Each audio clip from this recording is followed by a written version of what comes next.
Hi, it's Andy from 92.9 Tom FM here for another episode with What's Up? What's up? This is Heather from the Delaware Municipal Electric Corporation. I'm so excited that you're here back again with me. This is going to be such a great episode. I know I'm so excited for this.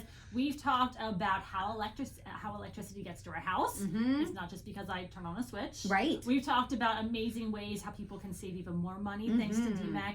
And now we're going to talk about the three factors that kind of have a way or are a part of how they're a factor in the cost drives. Yes. The cost drivers for today. The first one I want to get to is capacity. Mm-hmm. Is there anything that people at home can do about that one? I want you to talk a little about capacity for that and why it's a factor for cost driving. Yes. So we see there are some energy cost drivers that are decided or they come across with the energy market. And so the energy market is responding right now in this sort of supply and demand. So if we think back with our, economics brains from high school or college, and you think as, demand is going up, but if there's not enough supply, costs go up. And that's happening on the energy side. In the energy market is there's a lot of retirements of those energy generation units that we talked about in the previous episode. Right. We have wind and solar and natural gas. There's coal plants. Some of those are shutting down and they're finding it less economical to run. Well, that also means though then that there's not as much supply, but our demand is increasing as we electrify our homes, as our state continues to see growth and development. And so you need to have that supply located in a way that it's able to get to the customers here. And so the market is saying, hey, we need more supply. The demand is going up, we need more supply, but that's also meaning right now that costs are going up in the energy market. And so ways that we can do that is, as a utility, we're looking for those opportunities to try to bring generation closer to home. It's sort of like the concept of if you were building a shopping center and you needed to have parking spaces. Okay. You wouldn't probably just build a shopping center for, a couple of spots that are needed on a random Tuesday at 10 a.m. Right. You're going to think about the busiest part of the day. I'm going to think not. Right. Would I love to go shopping Tuesday at 10 a.m.? Sure. But Great. We're more so thinking of those Black Friday moments where you're going to have the most amount of customers coming. You need to have a parking lot that is prepared. Holiday shopping. Yes. The time when nobody wants to go shopping, but everybody is shopping. And you want a parking spot because it gets vicious out there sometimes. Yes. So we also want to make sure that you're not fighting for capacity. When you want to use energy, it is there and ready for as much energy as you want to use. Mm-hmm. And so we are thinking about those times where if all customers needed to use all of the energy that your home can consume, that a business might need, that they are able, that those power lines and the infrastructure and the amount of supply that we have is ready and available at any time. Okay. And so it is that 24/7 mindset that we have to have and make sure that that supply is there. So one way they can help is we also have, you guys help us a lot when it comes to power savers alerts. Right. Especially in the summertime. They can happen in the wintertime too, but especially in the summertime on those above 90-degree days, there's usually a couple hours within a day, around 3 to 7, where we might put out a power savers alert that you guys help us put out. We put out alerts on social media that have tips and tricks that could help you just avoid energy usage during those hours. It reduces that peak and reduces costs for everyone. So the more that you can respond to those alerts, especially in the summertime, it is going to make a difference on utility costs.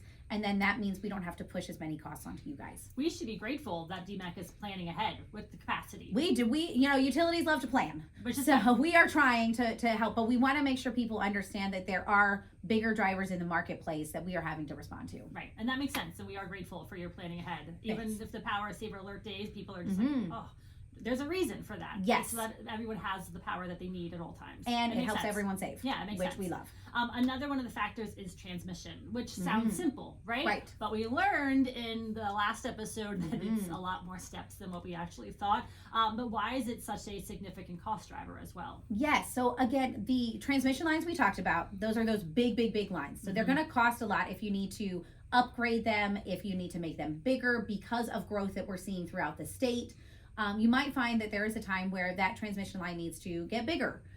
Or for reliability purposes, we needed, when a power plant shut down in Sussex County, there needed to be upgrades done to a transmission line coming in to the southern part of Delaware to make sure that that power supply remained reliable. Okay. But that is a cost that everyone incurs. It doesn't matter who your utility is. whether or not you're a DEMEC member customer or another utility, everyone pays transmission costs. And so we are always advocating at the federal level where those rates are set to make sure that those costs are as low as possible. But it's sort of like a water hose. Electrons take up space just like water droplets do. Right. So if you think of the transmission line like a fire hose, and that has a lot of water coming through it, and then the hose gets smaller the closer it gets to your house, just like power lines get smaller. But if you ever needed to have a bigger hose, you've got to pay for all of the materials that are needed. You might have to plan. It's an investment to make it bigger so that more electrons can move through at one time.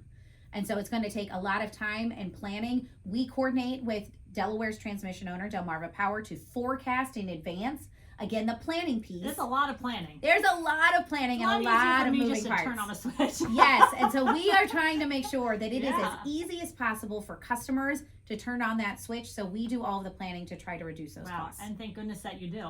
We try. Can turn on the switch. And then finally, the last piece of this puzzle is compliance. Yes. So what does compliance have to do with all this cost talk? Right. So there are decision makers at the federal and the state level and the local level that can add costs, unintended costs. And we are trying to make sure that when there are policies being introduced or regulations out there that are well intentioned, that they understand or hear from us as the utility operator that say, hey, there might be a ripple effect to a program or an initiative that you want to get involved in, or an idea of what is best with all of the best intentions, but there can be those unintended consequences that come because sometimes it's also not a one size fits all fix.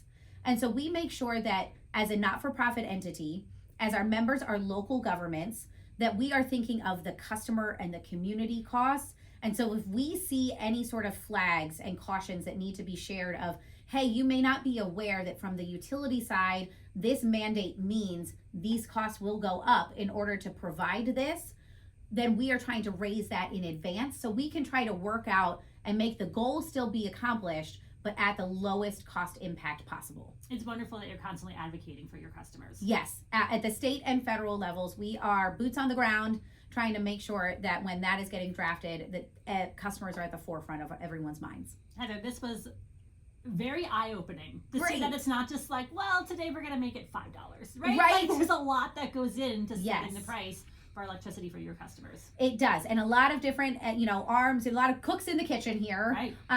But we are trying to make sure that we are keeping that low and hoping that in this discussion, you guys have had some light bulb moments Absolutely. of learning a little bit about how we plan. Yeah, especially, with learning how there's so much that goes into coming up with that cost that really are out of your hands, but you're constantly advocating to Yes. see how you can make that price the best price possible for your customers, which is wonderful. Thank Heather you. is from DEMEC, and she's just wonderful. This has Thank been such a you. great, lot of information here with What's Up, our third episode. If you missed any of the other episodes, make sure you check them out right now on the website or on Facebook. Heather, always a pleasure talking to you. Thanks, This has Andy. been so wonderful, so thank you so much for listening. We really appreciate it. Thank you.